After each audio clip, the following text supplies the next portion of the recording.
Assalamualaikum warahmatullahi wabarakatuh. Salam sejahtera. Semoga kita dalam lindungan Allah Subhanahu wa Ta'ala. Perkenalkan, saya Apoteker Cut Intan Anissa Putri S.Farm MSI, dosen tetap di program studi farmasi Fakultas Farmasi pada Universitas Muslim Nusantara Al-Wasliyah, Medan. Saat ini, saya dalam proses mengikuti sertifikasi dosen gelombang 1 yang diselenggarakan oleh Kemendikbudristek tahun 2025. Saya akan melakukan penyusunan dokumen pernyataan diri dosen dalam unjuk kerja Tridharma Perguruan Tinggi atau PDD UKT PT. Pada kesempatan ini, saya akan memaparkan salah satu mata kuliah yang saya ampuh, yaitu cara pembuatan obat yang baik atau yang disingkat dengan CPOB. Saya mengajar mata kuliah CPOB pada semester ganjil dengan bobot 2 SKS. Dalam mata kuliah CPOB ini merupakan mata kuliah wajib dengan kode khusus FR20130. Adapun deskripsi mata kuliah CPOB, yaitu mata kuliah ini membahas tentang prinsip, standar, dan penerapan cara pembuatan obat yang baik sebagai pedoman dalam industri farmasi untuk menjamin mutu, keamanan, dan efektivitas suatu obat. Mahasiswa juga akan memahami peran CPOB dalam proses produksi dan distribusi obat, termasuk pengawasan terhadap perubahan dan penanganan penyimpangan. Pembelajaran diarahkan pada kemampuan analisis dan penerapan prinsip CPOB dalam praktik kefarmasian, khususnya di lingkungan industri farmasi.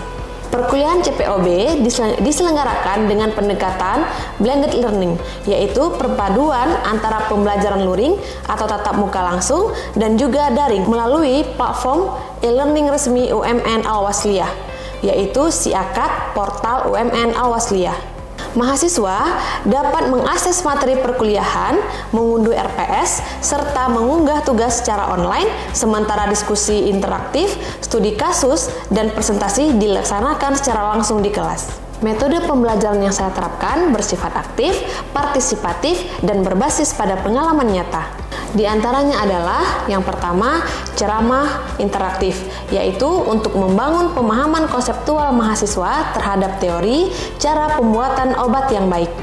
Yang kedua adalah diskusi kelompok, yaitu mendorong kolaborasi mahasiswa dalam menyelesaikan permasalahan nyata dalam industri farmasi. Yang terakhir, project based learning, di mana mahasiswa merancang konsep formula suatu obat sebagai bentuk aplikasi praktis dari materi yang telah dipelajari. Untuk capaian pembelajaran meliputi CPL 1, bertakwa kepada Tuhan Yang Maha Esa dan menunjukkan sikap religius. CPL 2, menjunjung tinggi nilai kemanusiaan dalam menjalankan tugas berdasarkan agama, moral, dan etika. CPL 3, taat hukum dan disiplin dalam kehidupan bermasyarakat dan bernegara. CPL 4, menunjukkan sikap dan bertanggung jawab atas pekerjaan di bidang keahliannya secara mandiri. CPL 5, menguasai teori, metode, dan aplikasi ilmu dan teknologi farmasi atau farmasetika, kimia farmasi, dan farmakognosi dan farmakologi. CPL 6, menghayati nilai, norma, dan etika akademik. Untuk capaian pembelajaran mata kuliah yang diharapkan antara lain, yang pertama, mampu menjelaskan konsep dasar CPOB. Yang kedua, mampu menjelaskan prinsip dasar dan tujuan penerapan CPOB dalam industri farmasi. Yang ketiga, mampu menguraikan persyaratan fasilitas, personil, dokumentasi, dan proses produksi sesuai dengan ketentuan. Yang keempat, mampu mengidentifikasi masalah yang berkaitan dengan produksi obat.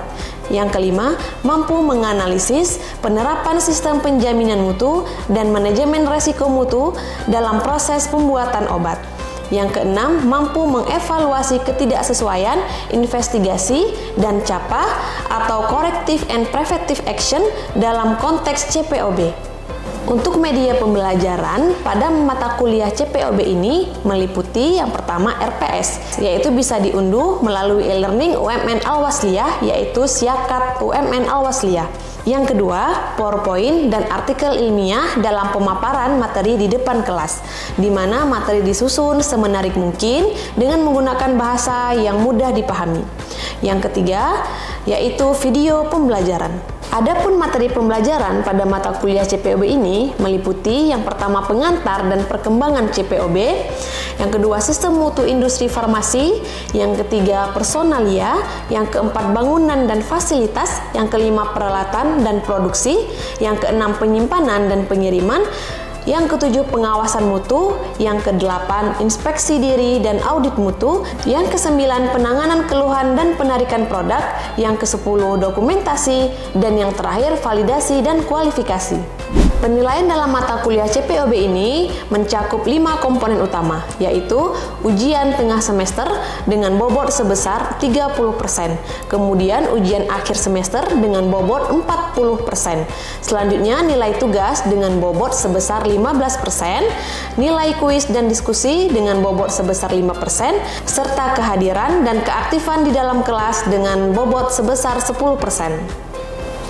Penilaian dilakukan secara objektif, berdasarkan indikator seperti ketepatan dan penguasaan materi, partisipasi aktif, serta kemampuan analisis terhadap studi kasus dan permasalahan yang kerap terjadi dalam industri farmasi. Saya menggunakan rubrik penilaian yang jelas dan terukur, dan hasil evaluasi saya sampaikan kembali kepada mahasiswa sebagai bagian dari proses umpan balik untuk meningkatkan kualitas pembelajaran. Dengan pendekatan ini, saya berkomitmen untuk menciptakan pembelajaran yang berpusat pada mahasiswa, menyiapkan lulusan yang mampu berpikir kritis, adaptif terhadap perubahan, serta siap menghadapi tantangan dunia kerja di bidang industri farmasi. Baik, untuk tahapan berikutnya, mari kita simak video pembelajaran mata kuliah CPOB. Assalamualaikum adik-adik semuanya.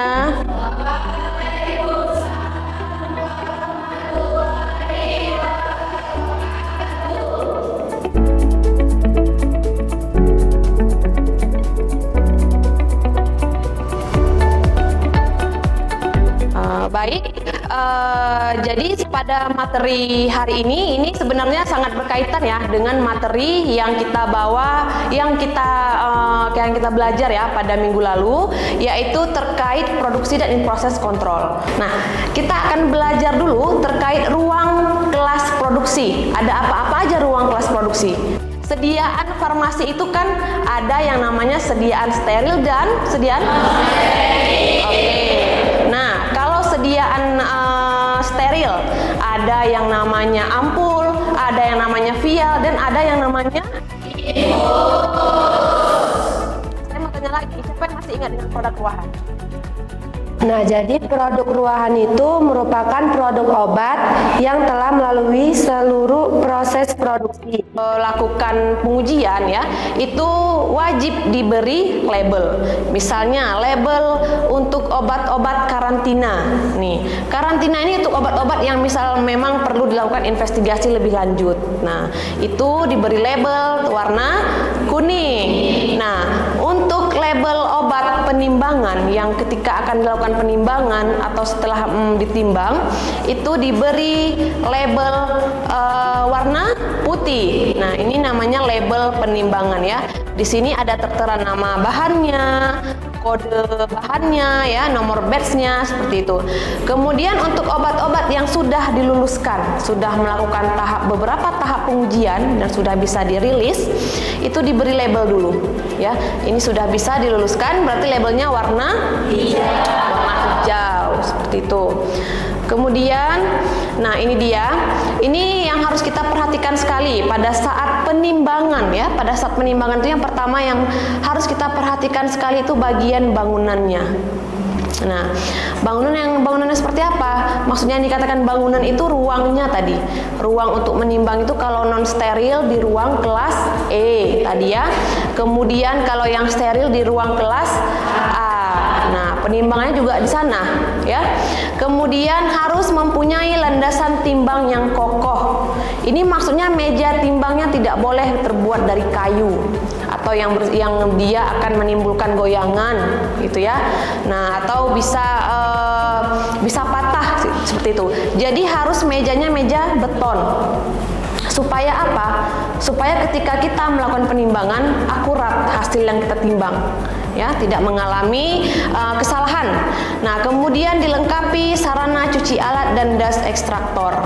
Nah, dust extractor ini penghisap debu, ya, supaya apa? Supaya ketika kita menimbang bahan lain tidak terjadi kontaminasi di situ. Ya, kita mau menimbang obat A, sedangkan jika tidak ada dust extractor ini, maka ketika kita menimbang obat A, yang obat sebelumnya akan masuk ke dalam obat A tadi. Itu akan menyebabkan kontaminasi silang. Nah, itu berakibat fatal ya bagi kualitas obatnya. Kemudian peralatan, nah harus mempunyai alat timbang yang kilogram, gram ya. Kemudian dan juga yang sudah terkalibrasi seperti itu. Nah, kemudian kita masuk ke bagian administrasinya. Ini administrasi ini setiap dalam ruangan penimbangan itu harus ada yang namanya logbook. Karena sistem di industri farmasi itu lakukan lakukan apa yang ditulis dan tulis apa yang kita lakukan, ya. Apa yang kita lakukan itu ada di dalam CPOB. Tenaga penimbang ini maksudnya kita, adik-adik nanti sebagai personil di industri farmasi harus terdiri dari 2 orang, satu penimbang, satu lagi yang meriksa. Jadi harus ada 2 orang yang untuk cross checknya, jangan salah-salah seperti itu ya. Oke, kita masuk ke ini proses penimbangan ya. Ini proses penimbangannya, timbangan terkalibrasi, sudah dikalibrasi sebelum ditimbang, dilakukan oleh 2 orang, satu timbang, satu lagi tadi pemeriksa. Kemudian ini ruang stagingnya ya. Setelah ditimbang, dimasukkan ke ruangan ini dan diberi label tadi ya. Ini masih satu ruangan ya ceritanya ya, masih satu ruangan, tapi ini digunakan lampu natrium. Kenapa? Karena ada obat-obat yang memang dia sensitif terhadap cahaya. Nah, jadi ini lampunya lampu khusus. Nah, kalau dia sensitif terhadap cahaya berarti bisa jadi nanti obatnya berubah warna ya, berubah kandungan seperti itu. Jadi ketika proses pencetakan dinyalakan lampu natrium dalam ruang cetak tablet. Nah, ini proses pengolahan ya. Ketika kita sedang membuat obat, kita memproduksi, kita pencampuran, di situ kita harus memantau suhu dan kelembaban ruangannya. Ya, kemudian juga setiap ruangan pengolahan harus diberi label jenis kegiatan dan nomor batch produk yang sedang diproses di ruangan tersebut. Misalnya nih, kita sedang melakukan proses produksi tablet di sini. Nah, itu di depan pintu sudah harus ada label.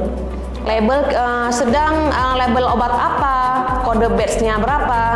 Nah ya, itu memang harus diberi label setiap kegiatan yang kita lakukan seperti itu.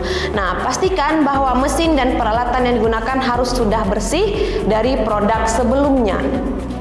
Nah, ini maksudnya gimana? Karena pernah terjadi satu kasus ya, ketika personil A, katakanlah ada personil A dan personil B ya.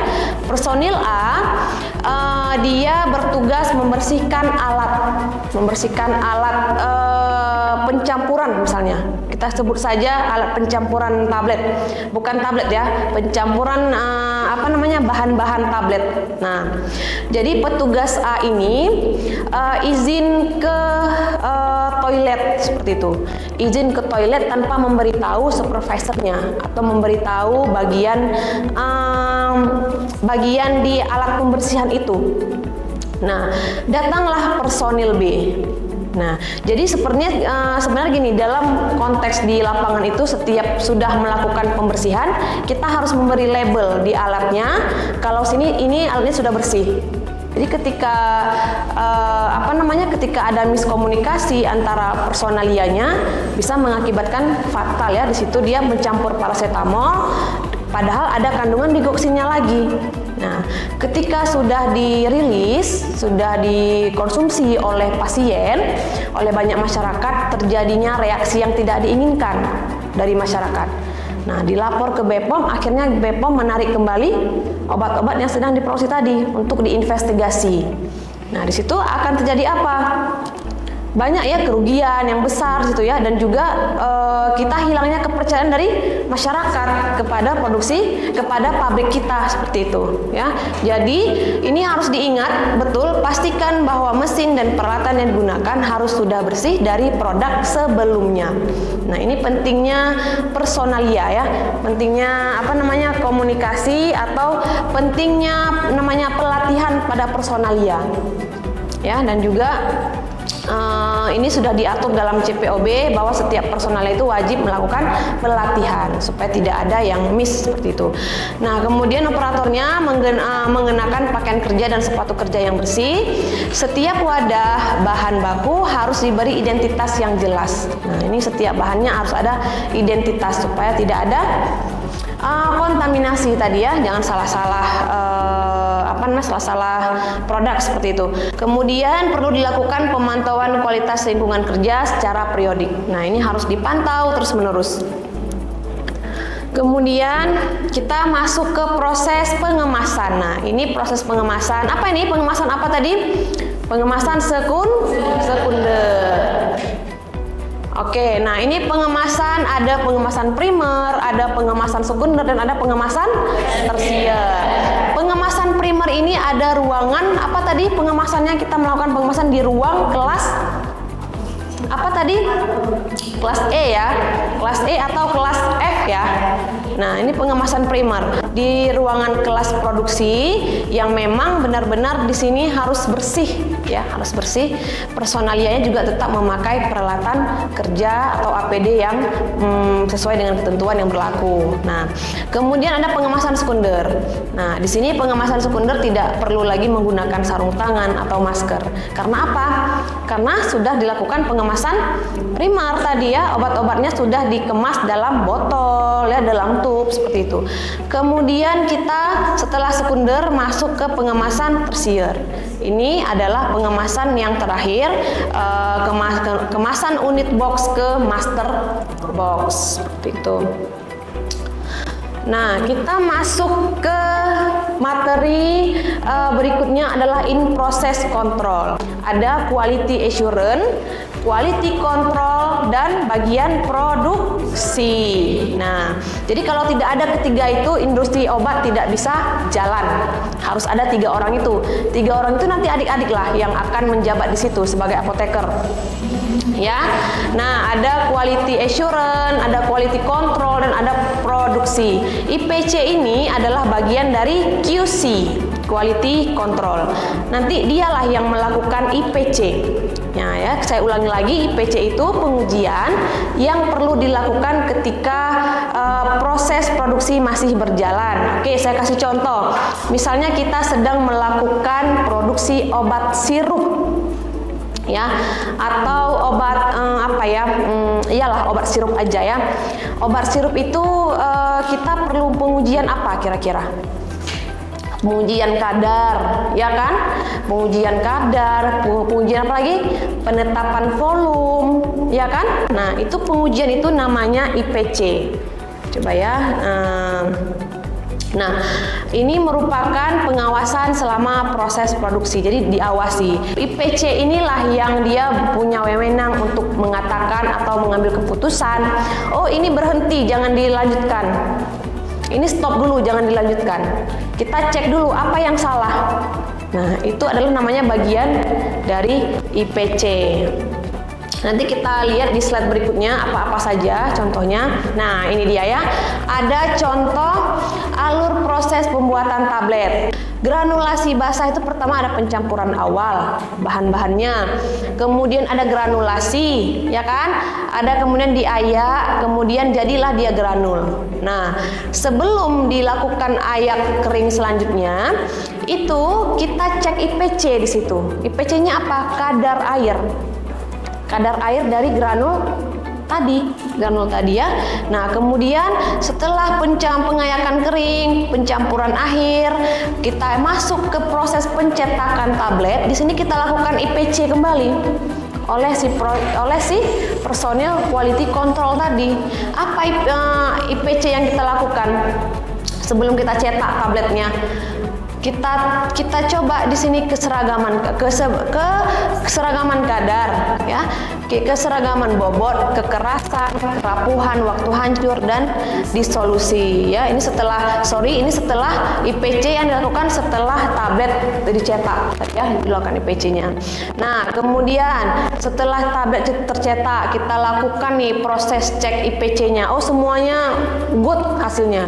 Baik. Kekerasan mantap, kerapuhan oke, waktu hancur sesuai sama syarat ya.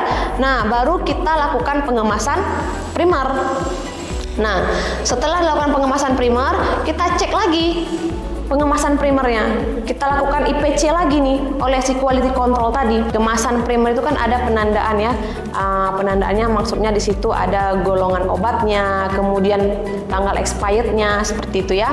Nah, kemudian setelah pengemasan primer, kita masuk ke pengemasan sekunder. Nah, setelah melakukan pengemasan sekunder, kita cek IPC-nya lagi. Nah, kalau pembuatan sirup, ini pembuatan krim ya adik-adik ya, pembuatan krim juga demikian. Misal kita buat krimnya fase minyak nih, setelah dilelehin bahan-bahannya, dicampurin bahan-bahannya, kemudian sudah terjadi fase air dan fase minyak, kemudian dihomogenkan kan. Setelah dihomogenkan baru dicek IPC lagi. IPC-nya, jadi IPC itu evaluasinya. Ya, kalau kita kan ada evaluasi kan kalau di praktikum. Nah, kalau di industri farmasi ada evaluasinya yang dikatakan itu adalah in process control. Ini pengawasan mutu ya, dilakukan oleh quality control seperti itu. Nah, kita masuk ke studi kasus. Nah, di sini saya ingin adik-adik bagi kelompok kecil. Ya, ada 3 studi kasus yang saya sertakan pada proses pembelajaran kita hari ini. Ada 3 studi kasus, jadi saya minta adik-adik bagi kelompok kecil jadi 3 kelompok, nanti kita diskusi sama-sama terkait jawaban dari kasus ini. Silakan dibagi.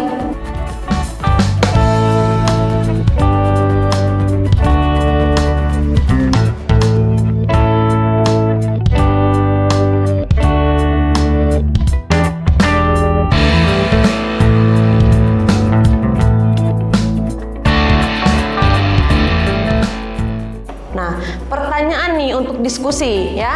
Kelompok 1, pertanyaan untuk kelompok 1, apa potensi penyebab tablet tidak memenuhi spesifikasi kekerasan berdasarkan kasus tersebut?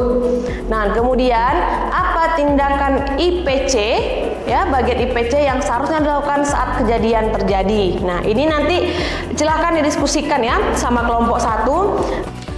Apa potensi masalah dari pintu yang terbuka lama antara 2 ruangan berbeda kelas kebersihan? Mengapa penting menjaga batas antar kelas ruangan? Nah, oke, silakan didiskusikan. Nanti kita bahas bersama-sama.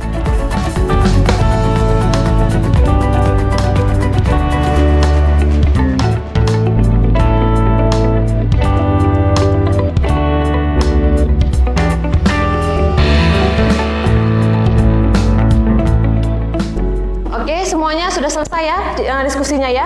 Kita masuk ke pembahasan, kita diskusi. Kelompok 1 tadi kira-kira apa jawabannya? Dari apa potensi penyebab tablet tidak memenuhi spesifikasi kekerasan berdasarkan kasus tersebut?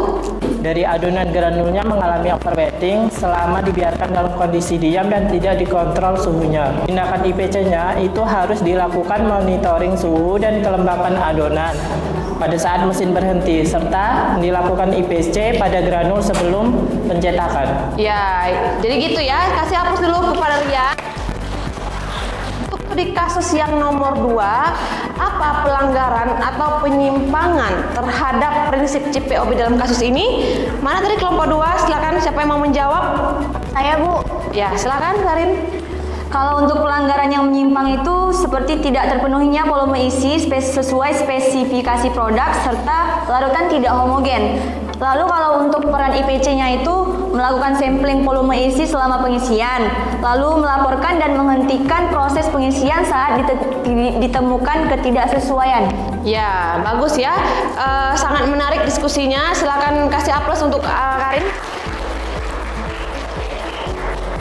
Untuk menjaga kebersihan udara agar tetap bersih sesuai standar CPOB agar produk tidak terkontaminasi oleh mikroorganisme. Ya, benar. Kasih aplaus untuk Sarah. Saya ingin memberi tugas individu kepada adik-adik semua, di mana ada kasus ini. Tugasnya itu pertanyaan dari kasus 1 tadi, tapi dijawab secara individu, ya. Berdasarkan kasus 1 tadi, tugas individunya apa langkah perbaikan yang dapat dilakukan oleh tim produksi dan tim QA. Nah, dari kasus 2, tugas individunya apa tindakan pencegahan yang bisa diambil untuk menghindari kasus serupa. Nah, untuk tugas individu dari kasus 3, apa langkah sederhana yang bisa dilakukan untuk mencegah kejadian ini secara terulang, ya. Jadi ini tugas individunya, silakan dikerjakan masing-masing di rumah. Terkait tugas individu ini ada yang mau ditanyakan nggak? Oke, cukup ya. Adik-adik semua, tidak terasa ya, kita sudah di akhir pertemuan kita pada proses pembelajaran pada hari ini. Tapi sebelumnya saya mau dengar dulu nih dari adik-adik semua, kira-kira apa yang bisa dipahami atau ilmu apa yang bisa didapat dari materi pada hari ini? Siapa yang mau memberi, yang menjadi perwakilan, yang mau jawaban? Saya, Bu. Untuk ilmu yang didapat pada pertemuan hari ini yaitu pemahaman proses produksi sesuai CPOB, lalu fungsi dan peran IPC atau in process control, kemudian kepatuhan terhadap regulasi dan audit, dan yang terakhir kelas ruang produksi. Baik, untuk hari ini mungkin cukup saja sampai materi terkait produksi dan proses kontrol ya. Untuk minggu depan silahkan dikerjakan tugasnya waktu 1 minggu, dan jangan lupa di-upload di e-learning kita ya, e-learning UMN Al-Wasliyah. Nah, untuk minggu depan itu nanti kita diskusikan sama-sama tugasnya, dan serta juga kita akan bawa materi terkait dengan penarikan produk. Nah, itu nanti bisa dibaca terlebih dahulu di pedoman CPOB yang sudah tertera di RPS yang bisa diunduh di e-learning. Saya akhiri, terima kasih. Assalamualaikum warahmatullahi wabarakatuh.